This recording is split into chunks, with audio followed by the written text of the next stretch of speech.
everyone. This is State Representative Josh Bashline on the second episode of Have You Heard About the 63rd? I'm here at Swartfager Farms with Jordan Siegel. Go ahead and introduce yourself. Tell us a little bit about yourself, and then we'll get into it. I'm Jordan Siegel. I work here at Swartfager Farms. I help manage the cattle and grain operations, and I'm also the Clarion Venango County Farm Bureau President. Thank you very much. So, why don't you tell me a little bit about this farm, size, operate, what you all do here? So we farm a couple thousand acres of crop, and then with that we do a couple hundred acres of hay, feed our cattle. Most of our calves get raised up and then sold to area producers to be finished out for slaughter or go to marketing. We keep some money for ourselves as replacements.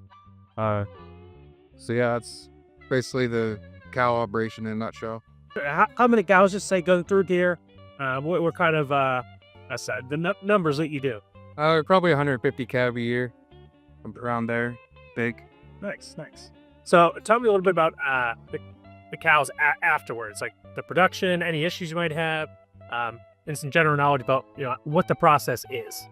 So if we butcher something off the farm for a private individual that they would buy an animal from us, that goes to a USDA certified slaughter facility.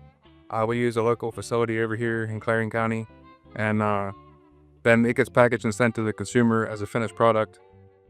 But one of the problems is, I can't sell any individual a specific cut of meat or ground meat just out of a freezer. That's because it isn't a USDA certified facility or for sale in that matter. So that's one of the things that it's kind of a red tape that affects how smaller producers sell their meat.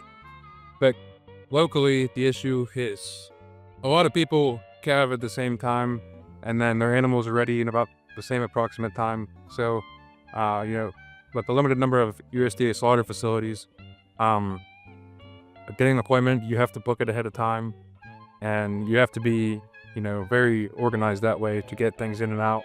Otherwise, you're stuck with a bigger animal, or you have customers that can't get what they want when they need it. So that's one of the bottlenecks in our area. It's gotten better. Wow. During COVID, that was a big struggle. I know people in the area were driving upwards of an hour and a half to 2 hours to get to a slaughter facility. But I think that has subsided some. So we are fortunate for the facilities we have in the area. What are some things that might be able to smooth the process, help farmers in general, or cattle?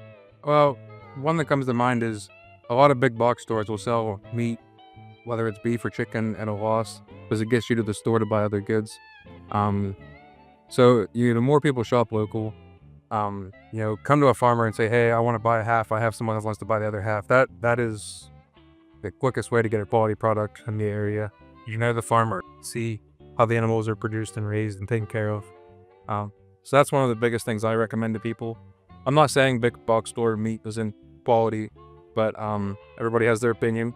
And I think we've made strides in that market over the last couple of years because people are paying attention to their food and where it comes from. But again, I always try to tell people to shop local. I believe shopping local is definitely important, and it helps the communities. If you could say anything, people at home watching or just in general, many people haven't been out here. They don't really necessarily see the work you do. They don't understand it. Speaking of stores, they think that their produce and meat and everything just appears there. What would be the number one thing you could say to help educate the general public?